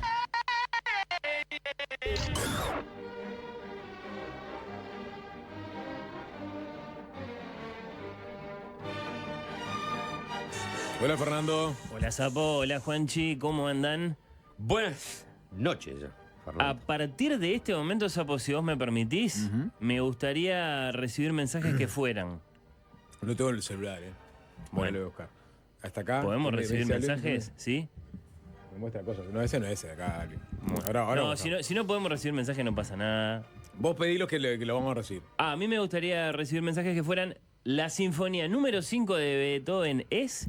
Pueden optar por la variante cariñosa. La quinta del sordo es. ¿Ale la conoce? Ah, mirá cómo me querés provocar. Hablemos del comienzo más famoso de toda la música. Hablemos de la quinta sinfonía de Beethoven, la número 5 en do menor, opus 67, por la doble razón de que la Orquesta Filarmónica de Montevideo la va a interpretar la semana que viene, el 20 de agosto, con el maestro Martín García. 1000 uruguayos la van a escuchar entonces en concierto en el Solís. Vayan si todavía quedan entradas. Y bueno, y la otra razón es que no está Jorge, entonces manda Maca y Maca dijo Beethoven. Y acá estamos. Hablemos de la quinta, o mejor dicho, solo del comienzo de la quinta sinfonía, una de las músicas más famosas, discutidas de todos los tiempos. La introducción así cortante, sacudidora, infinitamente reconocible. Bueno, sí. La mejor que podemos considerar en una sinfonía. Desde que, bueno, primero, y esto es quizá lo más mítico, Anton Schindler, que bueno, es el primer biógrafo de Beethoven, lo trató bastante, convivió con él, bueno, era muy mentiroso por otro lado, pero bueno, inventó una respuesta que quedó en la cultura a la pregunta por el significado de esas famosas 4 notas, ¿no? ¿Qué son esas 4 notas? Bueno, fue el propio compositor quien nos ha dado la respuesta a la pregunta por el sentido de esta música cuando cierto día, en presencia del autor de estas líneas, señaló los primeros compases del primer movimiento y dijo: es el destino golpeando a la puerta. ¿Pero le tenemos que creer? Bueno, en principio nadie le cree, pero se lo aceptaron igual, como una descripción adecuada. No importa, podemos considerar otras. Si querés, Apo, vos lo has citado muchas veces. Ahí está ese, ¿cómo es? Richie Blackmore, que sí, claro, también mintiendo, me parece. Alvin me va a asistir con la ilustración sonora correspondiente. Creo que también mintiendo. Bueno, aseguró, sí. Esta es la inversa de la quinta. Sí, que su inspiración para el riff de Smoke on the Water es la quinta de Beethoven a dada vuelta. Yo entiendo que para zafar de tener que pagar algún dinero por el verdadero plagio que había hecho, afanando alguna otra canción de porquería por ahí, es lo que yo asumo. No sé qué opinan ustedes, si a este sí le creemos que dio vuelta el inicio de la quinta y así creó este riff. Agradecerle a Richie Blackmore que le arrimó a los mugrientos del heavy metal. ¿Cómo mugriento del heavy metal? Algo de Pará, música clásica. no. En el buen sentido de la palabra. Mugrientos son los punks. Heavy metal. Bueno. Los punks son los mugrientos. Ahí todo. Ahí tenés en todos lados se cuecenaba. Pará. Los metaleros. Gente. ¿Pulcro metalero? Sí, el metalero es pulcro. El metalero se baña. No estábamos discutiendo su higiene, estábamos discutiendo su honestidad, en todo caso. El panquillo no se baña. Mucho desodorante el panquillo.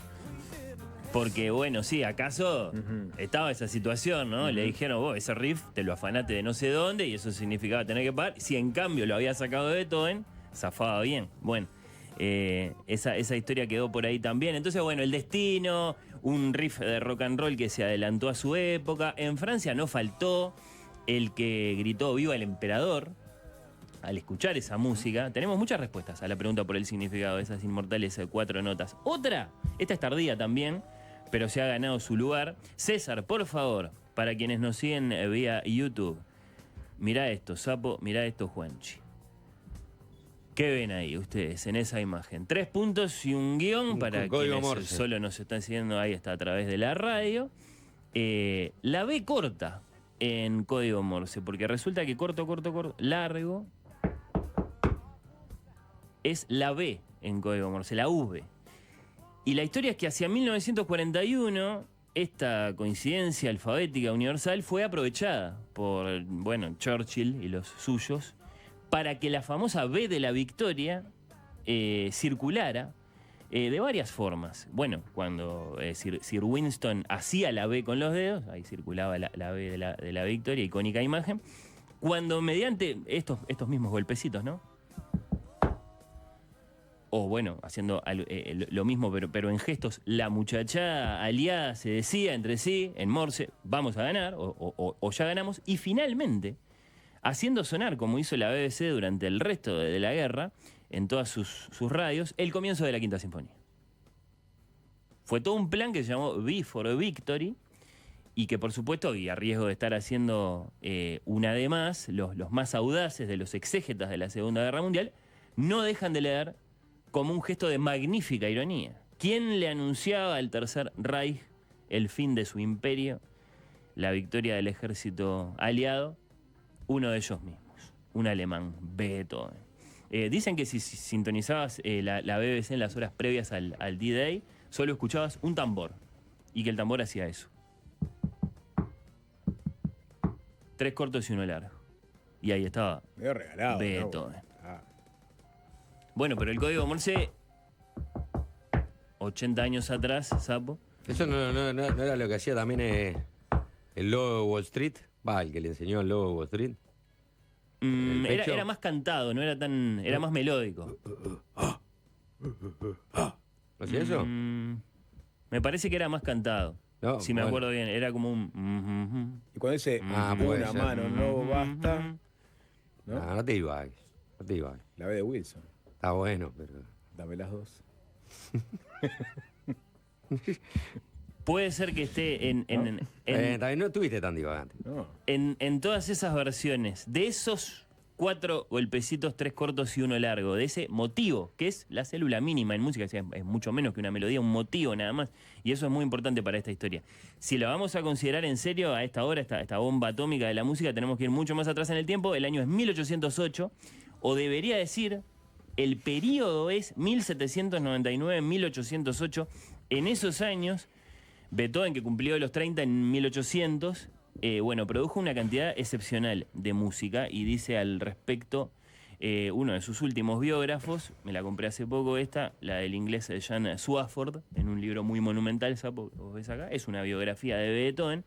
El concierto de diciembre de 1808 supuso el final de un periodo de 8 años de fertilidad apenas igualado en la historia de la imaginación creativa. En 1799 Beethoven era un joven virtuoso, idolatrado, cuyas obras más audaces y conocidas eran para piano solo y para grupos de cámara con piano. Sus interpretaciones más celebradas eran improvisaciones al teclado. En los 8 años transcurridos desde entonces había completado 6 sinfonías, la fantasía coral, 4 conciertos, 11 sonatas para piano, 9 cuartetos de cuerda, una ópera, una misa, una serie de oberturas, una variedad de obras de cámara destinadas a permanecer entre las más poderosas e innovadoras en sus respectivos géneros, y una corriente de obras que iban de lo importante a lo circunstancial.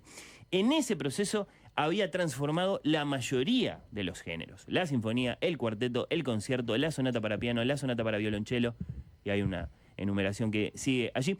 Todos ellos llevarían a partir de entonces sus señas de identidad. Para lograrlo, Beethoven había tenido que superar desoladoras decepciones amorosas, las acometidas del dolor y la debilitante enfermedad, así como el constante declive de su oído. Ese es el periodo clave también. Ahí está su famoso testamento de Heiligenstadt, en el que él, se declara sordo irremediablemente y sobre todo, expresa todo su sufrimiento al respecto, no poder participar de la vida y sobre todo siendo él un músico y esperando que el oído fuera acaso el más perfecto de los sentidos en él, ese que la vida le había sacado. Es verdad que Beethoven le preguntó a uno de sus músicos si estoy gordo. ¿Eh? Y el músico, ¿qué respondió? No. Nacho. La estoy de bordar. Nacho. Claro, sí, Nacho. No, creo que no, que es apócrifa eso. Pero no era Nacho, era Cacho. Cacho. Me dicen Cacho, no soy Cacho. No, está diciendo Facho. Cacho. Sí. Bueno, pobre Beethoven. Gran historia de bordar. Sí, y la de Beethoven también. Sí. La de Beethoven se interpreta de maneras mucho más líricas. El precio que le puso Dios para poder escucharlo a él. Ese tipo de cosas. Se leen, se escuchan. Hasta ese momento lo cierto es que Beethoven había sido un freelancer. Esto también es muy importante. Esta circunstancia no debe ser pasada por alto, además de que es muy determinante para la historia musical de la quinta. Dije 1808, Viena. Seguía siendo la capital de un imperio, pero ahí estaban las conquistas de Napoleón. Austerlitz había sido en 1805. Todo eso era una gran, nube anexadora.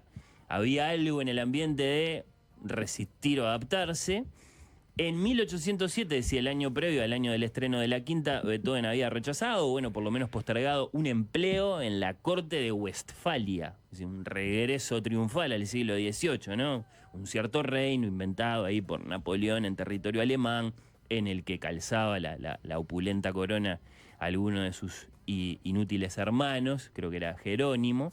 De todos modos, era interesante ver si a Beethoven acaso no le gustaba la idea de ser un Kapellmeister, era una cosa muy prestigiosa, y sobre todo si no le interesaba la posibilidad siquiera remota de llegar personalmente a Napoleón, por mucho que él lo hubiera rechazado, famosamente cuando había escrito la Sinfonía Heroica y cuando cuando Napoleón se autoproclamó emperador, tachó el autógrafo, el título también, eso quedó como parte de la leyenda, pero era una figura que de alguna forma lo seguía interesando a él, lo seguía llamando la de Napoleón, y puede ser que en algún momento haya considerado aceptar ese empleo, pero no, seguía siendo un músico que había optado por la independencia económica para triunfar o para pasar hambre alternativamente, ¿no? En Viena todavía quedaban, aristócratas que ponían guita en la música, dispuestos a pagar por obras nuevas. Hay un nombre muy sobresaliente que va a quedar de hecho estampado en la partitura original de la quinta, que es el nombre del ruso Andrei Razumovsky. Hay unos famosos cuartetos que Beethoven titula así, los cuartetos Razumovsky, porque este conde le había pagado unos cuantos miles de florines a Beethoven por escribirlos. Pero tenés un tipo de músico nuevo ya en ese sentido. Es decir, Beethoven no era un empleado de ningún poderoso, de ningún rico. Era un músico que cobraba por cada obra que hacía. ¿Por qué es importante esto? Es directamente importante incluso para el significado de esas famosas 4 notas iniciales de la quinta, ¿no? Y con esto adelanto una conclusión. Porque la historia de la música como un arte que, por un lado, puede perfectamente prescindir de las palabras. Hay que pensar que esto en un momento fue una novedad. Si no toda la música eran ni óperas, ni cantatas religiosas, ni madrigales. Había una música que era pura. Y por otro, no tiene por qué limitarse a solo entretener o embelezar, que era un poco la función que tenía esa musiquita que tocaba, un conjunto instrumental. Bueno, esa historia a lo mejor empieza con La Quinta en 1808, ¿no? La Quinta es la obra que despertó esa conciencia. La música causa una cierta emoción y no sabemos decir qué es. Eso era nuevo en ese momento. Luego, Beethoven trabajó para eso de un modo nuevo, interrogando sus propias emociones, también es una novedad, poniendo en segundo plano la parte racional de la construcción musical, produciendo una música que estaba guiada por sus emociones personales, por sus ambiciones, habría que decir, personales, ¿no? Eso, digamos, que va a apasionar después tanto a los artistas del cambio de siglo, del 18 para el 19, y que se va a llamar romanticismo. Bueno, todo eso es parte de esta historia. El concierto en sí fue un desastre, por un montón de razones.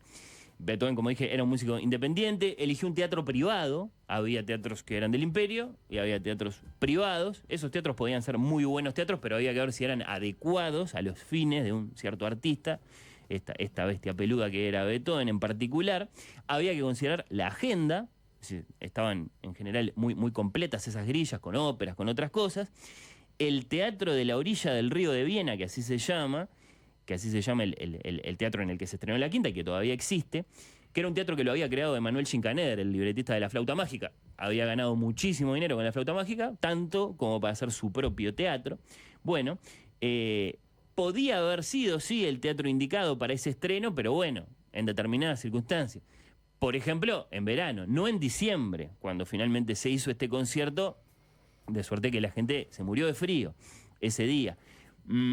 Ensayando, cosa que, digamos, resultaba muy necesaria para el tamaño de obra al que aspiraba Beethoven. No se hacía eso, no existía eso de ensayar. Bueno, era una pretensión bastante desubicada por parte del músico. Por otro lado, el programa era un poco desmesurado. Beethoven estrenó solo esa noche la Sinfonía número 6, un Gloria de una misa, el concierto para piano número 4, una fantasía que improvisó él solo al piano, una fantasía coral para piano, solistas y coro, además de la Quinta Sinfonía, un Sanctus de una misa, bueno, un concierto que duró por encima de las 4 horas, es el concierto en el que se estrenó La Quinta. El público, bueno, se habrá puesto a discutir la eutanasia, nos imaginamos, en un punto. Y claramente lo peor de todo, habían sido, lo dicen las crónicas, había sido esa música, la Quinta Sinfonía. Una música que tenía un comienzo que la historia, digamos, no va a borrar nunca más, pero que en aquel momento no era uno de esos comienzos que, como dijiste vos, Apo, cuando hablaron de arranques en la RUC, yo me acuerdo muy bien, y eligieron Money for Nothing, no me acuerdo qué más. Vos dijiste, tiene que ser una música que te agarre de los huevos desde el segundo cero, así lo dijiste. Sí. Es una buena definición. Sí. Me siento orgulloso de esa definición. Sí, después eligieron todas canciones, si me acuerdo bien yo, que empiezan muy bien, muy prometedoras y que se desinflan a los 45 segundos, ¿no? Como las Quinta. Pero bueno, no, de eso se trata, Nando, eso se trata. Sí. Hacemos el corte acá, Eso. o sea, nos estás hablando de... Y vamos a nos escuchar pusiste- La Quinta. Perdón, ¿era al aire libre el teatro? No, ¿cómo hace? No, pero no tenía calefacción. Y después se cagan de frío. No tenía calefacción. Claro. Tenía No había calefacción. Vas con mitones, con calef. bufanda. Los conciertos se hacían en verano. Hago una pregunta. Sí. ¿Beethoven fue el primer freelancer? Bueno, Mozart tiene obras que se crearon así también. El Requiem es famosamente un trabajo freelance, ¿no? Vino Sí. uno, puso la guita y él trabajó. ¿Se ayudó con el FONASA o Beethoven? Pero bueno, no son tiempos de derechos laborales un poco precarios todavía, pero se podía llegar a cobrar muy bien. Fascinante historia, Nando, ya venimos. Dale. Fácil desviarse. Estamos hablando de la que antecede a la sexta. Sí, Que a la la quinta. pastoral se estrenaron juntas, sin embargo, Beethoven las compuso juntas, pero no, nuestro tema es solo la quinta y solo el comienzo de la quinta, que Alvin, por favor, desde el podio del director, el comienzo de la quinta que suena así.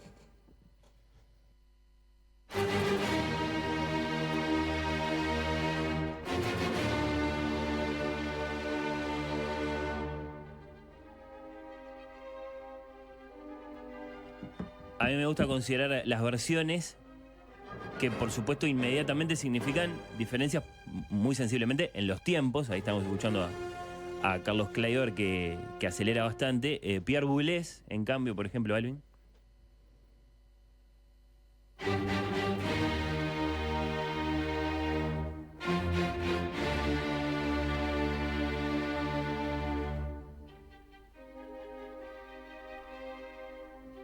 Sapo, ¿vos qué clase de batuta serías? ¿Más acelerada, más detallada y analítica como Boulez, que hace sonar todo más transparente? Y para eso tiene que enlentecer los tiempos, por supuesto. Me gustó más la segunda. ¿Sí? Me hizo acordar también a un sketch de Monty Python. De Monty Python, algo así, sí. Cuando entra la Inquisición Española. Sí. Es parecido, ¿no? A mí me gustó igual la entrada de la primera, pero más la segunda. Pero la entrada me gusta más la de la primera. Más electrizante. Y lo otro que hay que considerar, por supuesto, siempre, acá tenemos a Christoph Howard, son los instrumentos de época, que son las reconstrucciones historicistas que tenemos muy esforzadas por parte de grandes músicos para tratar de reproducir aquel sonido. El Pero sonido que hace Richie Blackmore. de por ejemplo, 1808. No tiene nada que ver con eso. Alvin, por favor.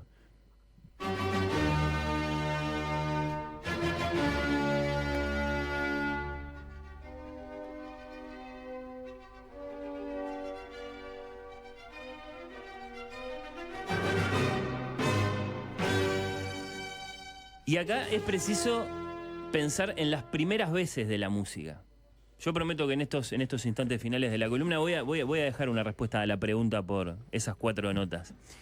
Esas primeras veces para el rechazo de una música, como la primera vez que alguien oyó un pianoforte en lugar de un clave, que habrá sido muy desagradable, imagino, con la cuerda martillada en lugar de pulsada, ¿qué es esto? Se habrá dicho. O la primera vez que alguien cantó con autotune, por ejemplo, y me imagino que los que estaban ahí dijeron, esto suena muy mal, esto suena espantoso, ¿cómo puede ser que esto vaya a ser parte de la música?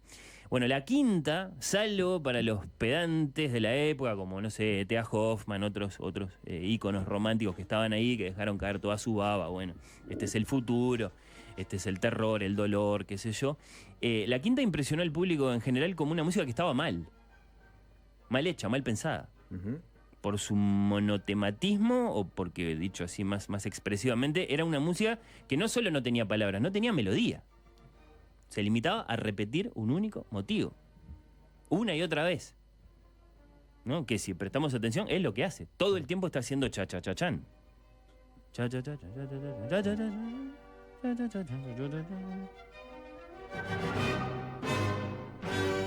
El sordo se volvió reiterativo.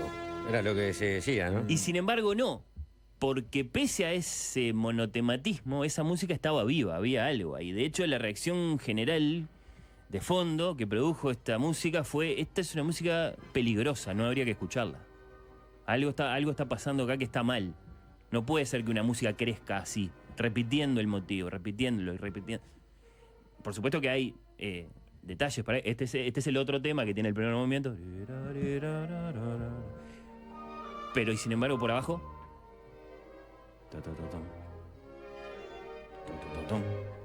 Todo el tiempo está el motivo. La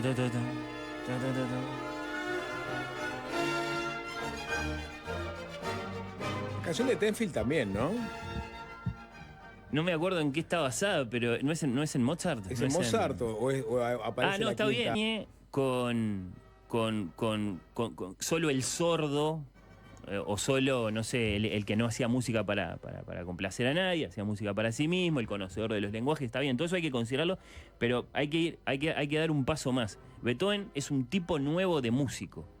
Si su concepción de la música era nueva. Y Leonard Bernstein, que es un gran maestro y lo estudió mucho, bueno, un experimento que hizo muy interesante Bernstein es trabajar con los manuscritos que descartó Beethoven de la quinta. Él descartó mucha música, y es música muy buena, que hubiera quedado muy bien, por ejemplo, en este primer movimiento de la quinta, pero era o muy majestuosa, o muy lírica, y él estaba buscando otra cosa. Y Bernstein dice, Beethoven no es un gran melodista, no es un gran harmonist, dicen en inglés, un gran armonista sería, ni un gran contrapuntista tampoco. ¿Qué es lo que lo hace interesante a Beethoven? La forma. Y no la forma en el sentido de tener un molde y llenarlo, sino el dibujo que va haciendo una música a medida que se desarrolla. Beethoven es el mejor en eso, y acá es donde tocas un límite casi místico. ¿Es porque era sordo? ¿Es porque componía mayormente con sus pensamientos que no escuchando? Lo que sabemos es que esa era su búsqueda. Su búsqueda era una música que sonara como absolutamente fatal, como inevitable, como que no podría ser de otro modo y que cuando sigue así porque es así. Y esa es la emoción. Por ejemplo, de la Quinta Sinfonía. Capaz que en la Quinta Sinfonía es cuando se expresa más. Porque con una célula mínima, con un motivo, con un cha-cha-cha-chan, no solo construye todo el primer movimiento, después esto aparece también en el final, aparece sobre todo en el scherzo con los cornos. Y ¿acaso siempre trabajaba así? Solo para despedirnos un pedacito del Allegretto de la séptima de Alvin. Que casi no es una melodía esto. ¿O no es una melodía?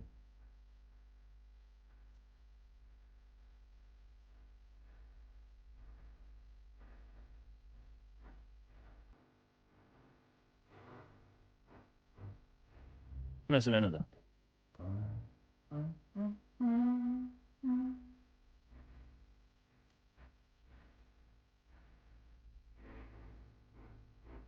Lo maravilloso no es el material que está presentando, sino cómo lo desarrolla. Parece un cinto de los ¿Cómo? 80 de post-punk. Supongo que se pueden haber inspirado, ¿por qué no? Creo que el punk es posterior a Beethoven, no estoy completamente seguro, Sapo, pero me parece. En serio, tiene un sonido muy... ¿Los Oikos no son previos a Beethoven? También. Bueno, lo cierto es que O Kate Bush. ahí había un mundo musical nuevo, el de la emoción que no tiene explicación ni por las palabras, digamos, que dirige al cielo así, o que teatraliza, ni tampoco por la ocasión de una música, un concierto o entretener a algún pudiente. Acá había algo nuevo que no se sabía muy bien qué era y que sigue ahí. Eso es, por ejemplo, la Quinta Sinfonía. Para encuadrar esta columna, Fernando. Ojalá les haya gustado a los oyentes. Me hubiera gustado quedarme, capaz que... Había mensajes, gente... Dame uno para despedirnos. Pero la gran 7, la gran quinta. Imaginátelos. Sí. La quinta del sordo es... Bueno. Gente pidiendo la sexta. No, de la pastoral me aburre un poco, podemos hablar de... Sí. La quinta ya la tenés. Sí, la quinta, es verdad. Sí. Es eso. Sí, más épico que eso. Gracias, Fernando.